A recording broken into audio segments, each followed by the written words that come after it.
এমন 300 বলেছেন তো, 230 পেরিয়ে যেতে পারে। না না বলেছে 300 পেলেও অবাক হব না। 300 কেন বলছেন? ঘুমানো দরকার না, দাদা এত টেন্সড হয়ে যাচ্ছেন কেন? নন্দীগ্রাম কোনোটাই কঠিন ছিল না।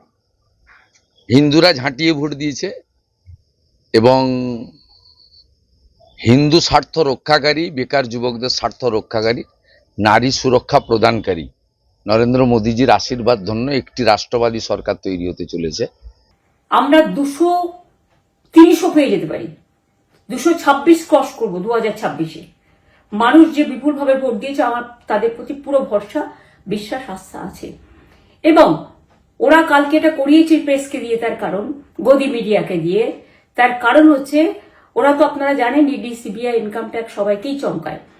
321-ও পৌঁছে যেতে পারেন, কোনো অস্বাভাবিক কিছু না। কারণ তৃণমূল পারে না এমন কোনো কাজ নেই, আর মানুষও তৃণমূলকে দেখে করতে পারে না এমন কোনো কাজ নেই, যেটা মানুষ করে দিয়েছেন। খেলা শেষ। আমি নিজে 18ই ডিসেম্বর 2025 কমাস আগে আপনাদের সামনেই অঙ্ক কষে বলেছিলাম এবার পার্সেন্টেজ অফ ভোট বেশি হবে। এর সঙ্গে তৃণমূলের তৃণমূল কম ভোট পাবে এর কোনো সম্পর্ক নেই। আমরা বলছি যত বেশি ভোট তত জোরালো প্রত্যাবর্তন মমতা বন্দ্যোপাধ্যায়ের। একদম সোজা অঙ্ক। আগে 100 জন স্টুডেন্ট থাকলে 75 জন পরীক্ষা দিয়েছেন, এবার 90 জন স্টুডেন্ট 75 জন পরীক্ষা দিয়েছেন, ফলে পার্সেন্টেজ বেশি হবে।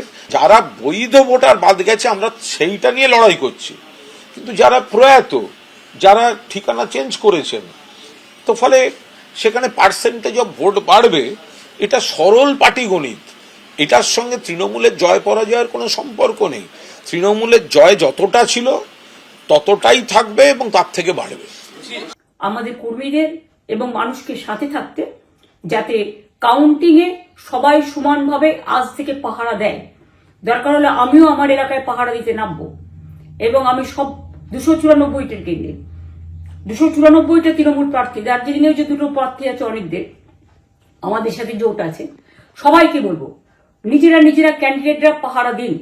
দিনের বেলায় কর্মীদের রাখুন, রাতের বেলায় নিজেরা থাকুন, পাহারা দিন। আমি যদি পাহারা দিতে পারি, আপনারাও পাহারা দিতে পারেন।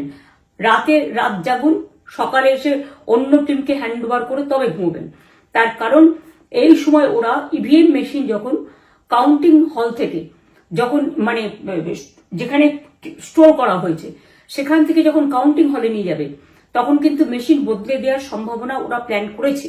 সুতরাং নজর রাখতে হবে যাতে কোনো রকম নেগলিজেন্স না হয়, অবহেলা করবেন না। আমাদের ডিউটি আছে এটা টু সি কি কোনো গন্ডগোল না হবে। এক্সট্রা প্রিকশন কারো আছে, মোস্ট ওয়েলকাম। কোনো সিকিউরিটি যদি বলবে 2 আছে 4 আছে তো মোর দ্য বেটার। সবই সতর্ক থাকুন, ডেমোক্রেসি ইজ ইভেন বেটার। তো এখানে কোনো প্রবলেম নেই, কিন্তু আমাদের যে ইসিআই থেকে या আমাদের অফিস থেকে या সিকিউরিটি ফোর্স থেকে যদি anybody is found doing any irregularity, any public servant interested with duty, then the hardest action will be taken against him. কিন্তু কোন পলিটিক্যাল পার্টির লোকরা যদি সারা রাত কাউন্টিং সেন্টারের বাইরে বসে থাকে, এই কাউন্টিং সেন্টার বাইরে তো বসে থাকবে না, ওখানেও সিকিউরিটি অ্যারেঞ্জমেন্ট আছে, ওখানে একটা কিয়স্ক আছে যেখানে লোক দেখতে পারবে। উনি তো এটা বললেন না কি ওখানেই বসে থাকবে या এখানে রোডে বসে থাকবে या থাকবে। দ্যাট ইজ ওটা শিফটে থাকতে পারে, কি আছে আমি জানি না। That you have to ask her. ABP Ananda, এগিয়ে থাকে, এগিয়ে রাখে।